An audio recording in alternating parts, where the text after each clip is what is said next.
Jack Caldwell is presenting his speech next. Jack is a senior who's been part of the Boy Scouts of America group for 9 years. He is now the highest ranked Eagle Scout and has been on and planned countless trips. Jack's speech, Outside Insight, is on the values he learned from his camping trips and how he can apply them to everyday life.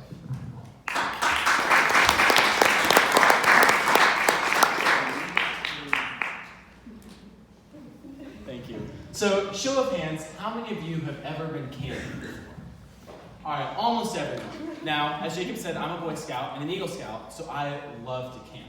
But I understand not everyone loves camping. There's bugs, there's heat, there's cold, there's rain, there's snow. There's just some things that some people don't enjoy, and I totally get that. So today, I'm going to be talking to you about 3 life lessons I have learned while camping that I can use and you can use in your everyday life. So, I've been on tons of campouts, from mountains to plains, woods, fields, freezing temperatures to temperatures well above 100 degrees. And all these campouts had one thing in common. Well, they had a little more than one thing in common, but one of the main things they had in common is that they were all planned. Now, you might be thinking, duh, you're going to plan a campout. You're not just going to show up in the woods one day and hope to sleep out there. And while that's true, this goes deeper than that. When I go camping, I plan the obvious stuff. Where I'm going to go, how I'm going to get there, what am I going to eat, what am I going to do while I'm there. And these are all great things to plan. And we tend to do this in our everyday lives. You plan to wake up in the morning. You plan to eat breakfast. You plan to go to work, go to school. Maybe you have a practice or a concert in the evening. You plan the obvious stuff. And this is great. But sometimes what we don't think about is the not so obvious details in our lives that are just as important as the obvious ones. Let me explain with a story. A few years ago, I had the amazing opportunity to go to the Grand Canyon and hike from rim to rim with my Boy Scout troop. Now, it's the Grand Canyon. It's a pretty big place, so we spent a year preparing for this thing. Every month we went on training hikes, we did stairs, we did bag inspections. And so by the end of this year, we were ready to go. We knew everything that we thought we needed to know, and we were excited. So a week before we were about to leave, our leader called us all together. And we did one final gear inspection, one final thing to make sure we all knew what was going on, and we aced it. We were ready to go. And then our leader asked us all to sit down. Then he had us put our feet up. Then he took our shoes and our socks off and looked at our toenails. Now, I was weirded out. I was like, what in the world is happening here? Why would this guy want to look at our toenails? But the thing is, if your toenails weren't cut to the right length, because of all the hiking and walking we would do on the inclines, our feet would have gotten hurt and we wouldn't have been able to make it out of the canyon. If we hadn't cut our toenails to the right length, I would have been stuck at the bottom of the Grand Canyon. And I don't know about you, but that does not sound fun. Now, my point with this story is that while my leader was thinking about all the stuff, like transporting 12 teenage guys to the Grand Canyon and making sure they don't die, he thought about the not-so-obvious stuff. He thought about the obvious and the not-so-obvious, and this is what's made us succeed. If he hadn't thought about the things that weren't as obvious, we would have been stuck. And in life, maybe you're not going to get stuck at the bottom of the Grand Canyon, but the not-so-obvious details can be really important. Maybe you need to wake up and think about traffic or how you're getting to work, or all the small things in life. Now, I'm not saying that you need to plan out every single detail of everything you do every day, all day, because you would go insane. It's literally not possible for you to do. But by thinking and planning out some of the small stuff, you set yourself up for success. Ben Franklin once said, by failing to plan, you are planning to fail. And this really speaks volumes. If you plan, you set yourself up for success and not for failure. Now, another thing I've learned in the woods that I love is put best by the classic Disney song, Whistle While You Work, from Snow White and the Seven Dwarfs. Some of you may have seen this song. It's in the whole movie. Some of you may not have seen it. But the premise of the song is you have 7 dwarfs in the movie, because Snow White and the 7 Dwarfs, and they're working in a mine. And the song goes, whistle while you work. What that means is whistling and working. Whistling represents having fun. The joy is in the journey. Let's all have a great time.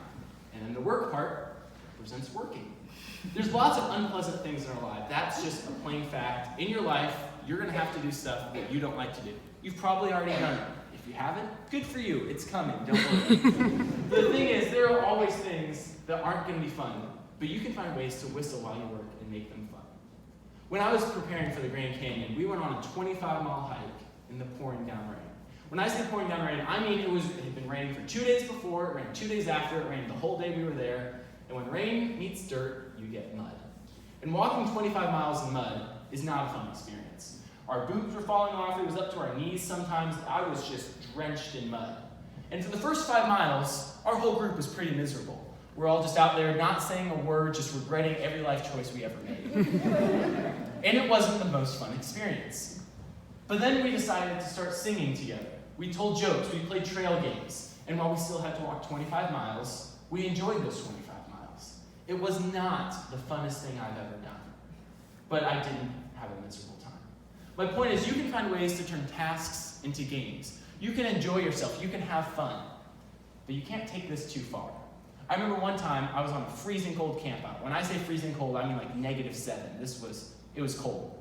And we were supposed to be doing a service project where we clean out all these campsites, we move picnic tables, we make it nice for everyone who's coming once it gets warm. And we were doing this for about 30 minutes, and we were frozen. It was awful. And so we said, hey, I got a Frisbee. There's a field over there. Let's go play Ultimate Frisbee for an hour. And we had a blast, but we didn't do the work. So there is a balance, and there will be things that just stink.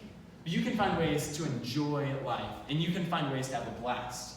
I'm not saying that next time your mom asks you to mow the lawn, or you have to be in a business meeting at work, you should start singing. But you can find ways to enjoy stuff, and especially to enjoy stuff with people around you. This leads me to my final point. As my scoutmaster in Scouts likes to say, teamwork makes the dream work. Teamwork is amazing. And you might be thinking, when you think of teamwork looks something like this. And everyone has been on a team at some point in their lives that looks like this, where you're doing all the work, and everyone else is just sitting around. Or maybe you're the person sitting around. I don't know. But a lot of times we picture teamwork like this. But teamwork in its best form can look a lot more like this.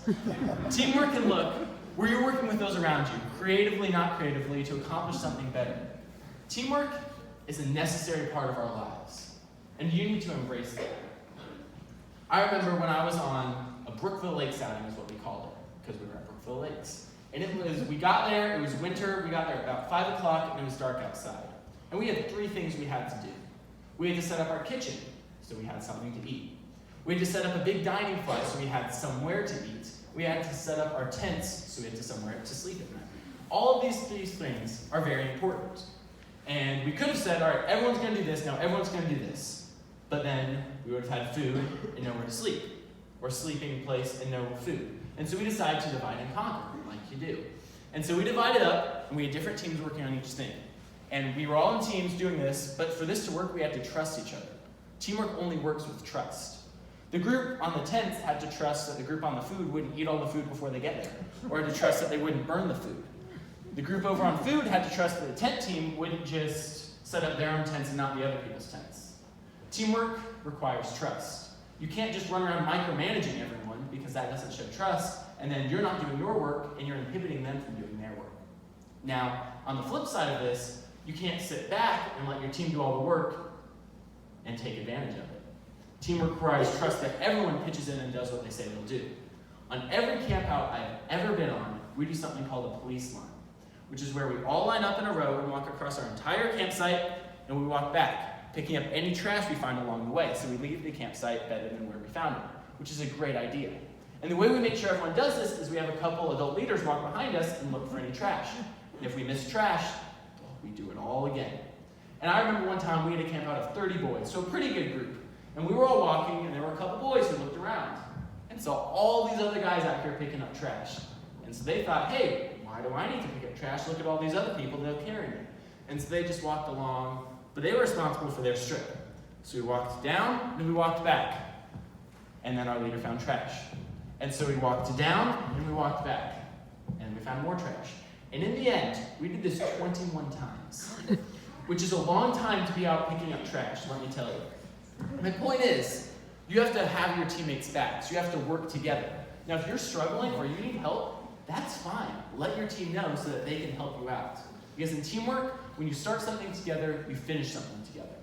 When I was in the Green Canyon and we were on our way out, we had a couple guys who were really struggling.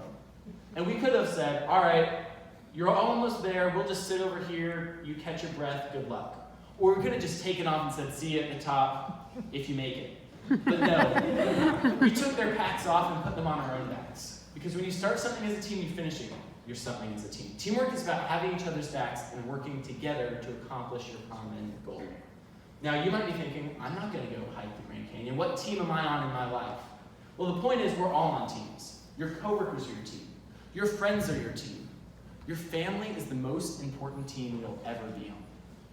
There's always more room for teamwork in our lives. Now, these three topics I chose today might seem a little unrelated. Yes, I learned all this in the woods, so what? The thing is, in life, you have to have a plan. You have to have a plan of what you're going to do, and you have to think about the obvious and the not so obvious, because these are all important. You can also plan to have fun. You can plan to work, and you can plan to enjoy working with those around you, and you can work with those around you to accomplish something amazing. Now, I'm not perfect at this. I still improve, and my guess is you can still improve too. So I would challenge you to go out and just try and live this out in your everyday lives. Think about working with others, planning. The joy is in the journey. Enjoy those around you, and it will make your life a lot better. Thank you.